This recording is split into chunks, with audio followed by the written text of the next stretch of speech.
paradise in beautiful Las Vegas, and thank you for joining me today. This is Ruthie Rocks, Ruthie Allbrand, and today we are going to look at the stats a little bit. And let me fix my crawler here. I think I did. Okay. Um, so yesterday, Jimmy and I had the class on contracts, which was really a good class, talking about all the disclosures, why they're important, why it's important that you tell your clients about the disclosures that are contained in the residential disclosure guide. Now, that guide actually doesn't have disclosures in it, but it has the disclosures that they may be interested in and links to them.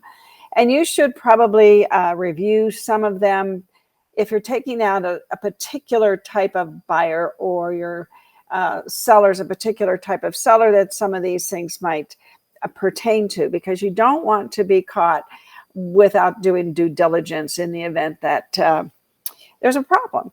And the other thing is that, we have to add value.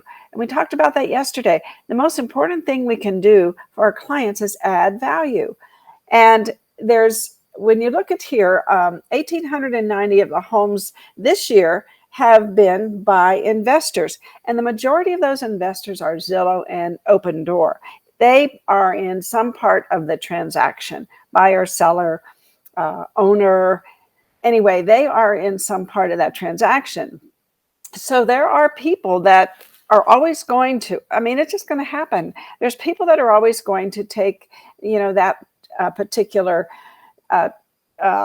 transaction, transactional, what do you want to say? They just want to buy and sell quickly. They don't care about us. That's really what I was meaning to say. It's hard to say sometimes things that aren't positive, but yeah. But the thing is, if we show value to people, if we show them that we have value, if we walk through the transaction with them, whether they're the buyer or the seller, and we always tell them what's going to happen next, and we explain not only, when you get the seller to sign the listing agreement, it's also a good idea to review what the RPA is. Now, I said yesterday in class, it's called, the residential purchase agreement, and possibly it should be called the residential intent to purchase. Just like in commercial real estate, we do letters of intent, and not quite the same, but that word intent is the same.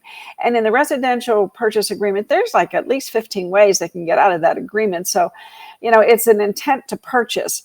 And intent to me means it's an intent based on if certain things happen, and if they happen timely, and if they approve of the associated documents like the SRPD, like their inspection. There's a lot of moving parts in that RPA. And I think it's important that the buyer, as well as the seller, so that when the seller gets the contract to buy their home from an agent, they know, okay, so should we do 7 days of due diligence instead of 15, so that they're educated enough to feel comfortable when they do sign that RPA as the seller.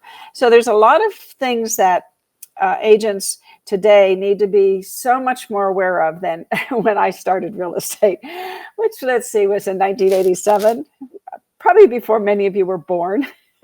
And we've seen it go from a one-page contract to where it is today. And it's constantly shifting. And the other thing that I always tell people is, oh dear, better turn my phone off before it goes off, right? My morning spam call.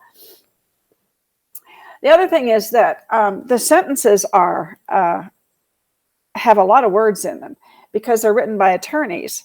And if you've ever looked at a real legal contract written by an attorney, I'm not talking about real estate, but other things, they're very long sentences. And so you really have to dissect some of the sentences and make the seller and the buyer understand what their meaning is. And number 19 has a big word in it, item 19 on the RPA, and that's controversy. And controversy is something that can be anything. And so you need to read that and understand that so that you can simply explain it. Like Einstein says, if you can't explain it simply, you probably don't understand it. So anyway, it was a great class. Now on Thursday, we're having a class on agency. Profoundly important because most of the complaints and suspension of licenses and things like that are because of agency not being handled properly.